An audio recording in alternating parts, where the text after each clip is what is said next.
Fala galera, professor Rafael de Filosofia. Vamos continuar então a nossa aula sobre filosofia helenística.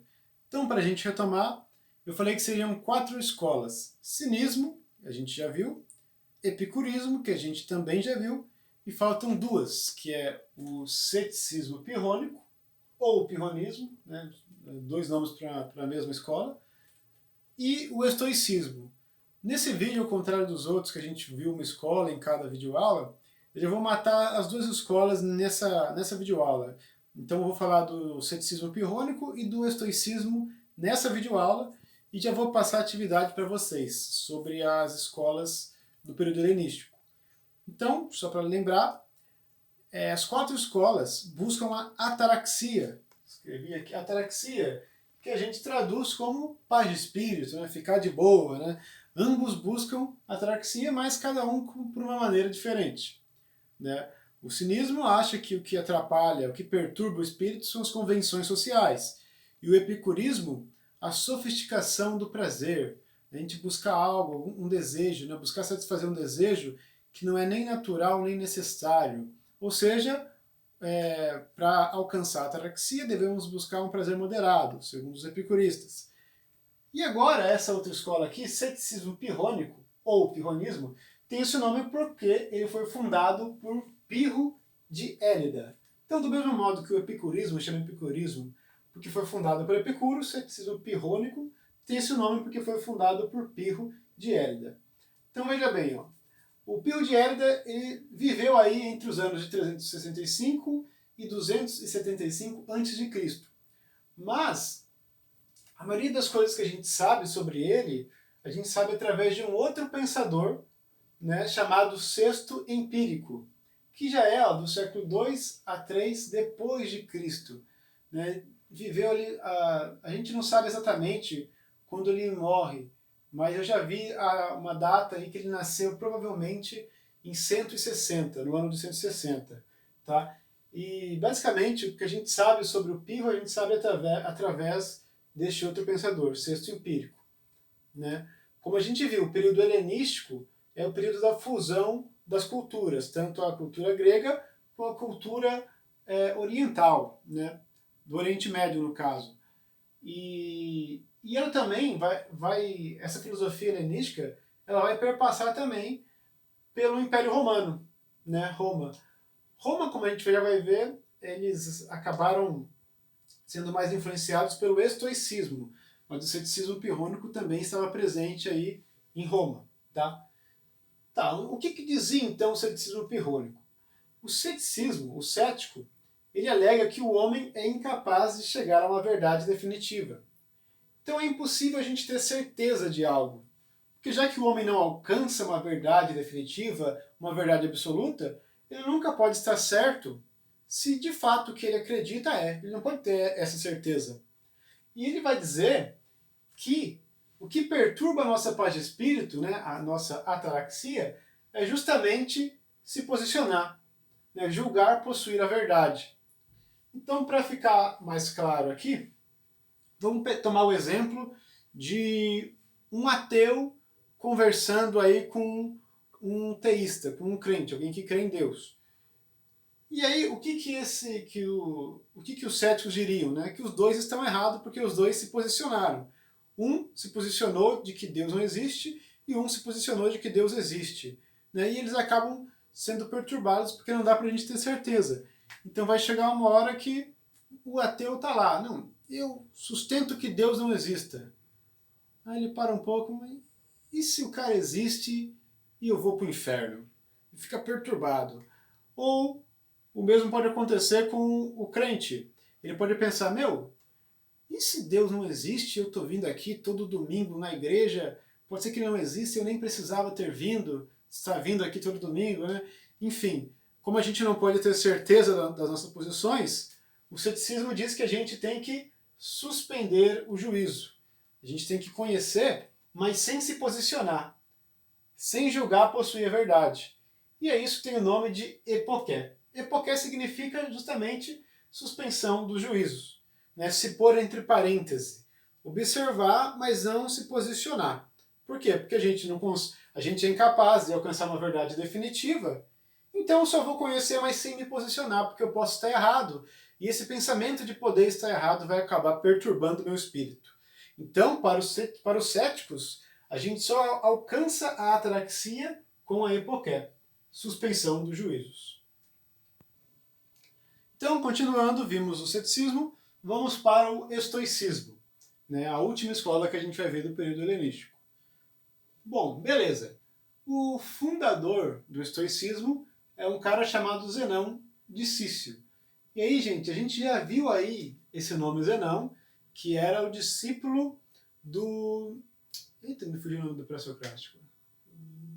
Do Parmênides. Discípulo do Parmênides, né? O cara que fez aquele negócio do Aquiles com a tartaruga, né? Enfim, esse é outro Zenão, tá? Esse é o Zenão de Cício. E ele é o fundador do estoicismo. Beleza. Essa filosofia foi a mais influente na Roma Antiga. E para a gente perceber isso, eu coloquei aqui três nomes de grandes filósofos estoicos de Roma, e veja bem, ó, Marco Aurélio, né? O cara era imperador romano, foi imperador romano. Sêneca, o cara era advogado, ele também foi mentor do Nero, né, o imperador, inclusive, que mandou matar o Sêneca, mas esse é outro caso, né? E também o Epicteto, que era um escravo. Então veja bem, um imperador, um advogado e um escravo em Roma eram filósofos estoicos. Olha como era influente, né, essa filosofia no Império Romano. E o que dizia ela? Dizia que a gente deve compreender e aceitar. O quê? O que a gente não consegue mudar. Certo? Então eles querem, os estoicos, que a gente se preocupe apenas com o que a gente pode mudar, com o que está ao nosso alcance. E o que não está, compreende e aceita. Né? Temos que entender as leis da natureza, porque nós vivemos, né, na natureza. Então temos que compreender aí como que funciona e aceitar e se preocupar apenas com o que a gente pode mudar. Por exemplo, a morte. A gente pode mudar a morte? A gente pode não morrer? Não. É a lei da natureza. Né? Todos vamos morrer. Então, é besteira se preocupar com ela. Porque a gente não pode mudar. Vai morrer de qualquer jeito. Certo? O que mais que a gente não controla? O que os outros pensam de nós. A gente não controla. Né? Poxa, pode tentar ser legal pra caramba e ainda assim alguém falar mal de você, alguém não gostar. A opinião dos outros é impossível a gente controlar. Então não devemos nos preocupar com isso. Aí você pensa, poxa, o cara falou mal de mim, mas recebi ele bem em casa, fiz bolinho para ele. E, pois é, mesmo assim, o cara pode não gostar de você. Está fora do seu controle. Como está fora, compreende e aceita e não se preocupa com isso. Preocupa com o que está ao seu alcance. Certo? Outro exemplo também comum é quando a gente fica nervoso na hora de fazer uma prova. Né? No momento que a gente sentou na carteira para fazer a prova, já não tem mais como estudar.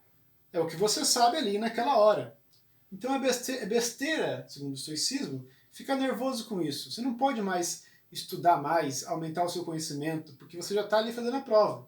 Então fica calmo e escreve o que você sabe, certo? E outra grande preocupação dos estoicos é o controle das nossas paixões. O que eles chamam de apatia. Apatia é o mesmo que ausência de emoção.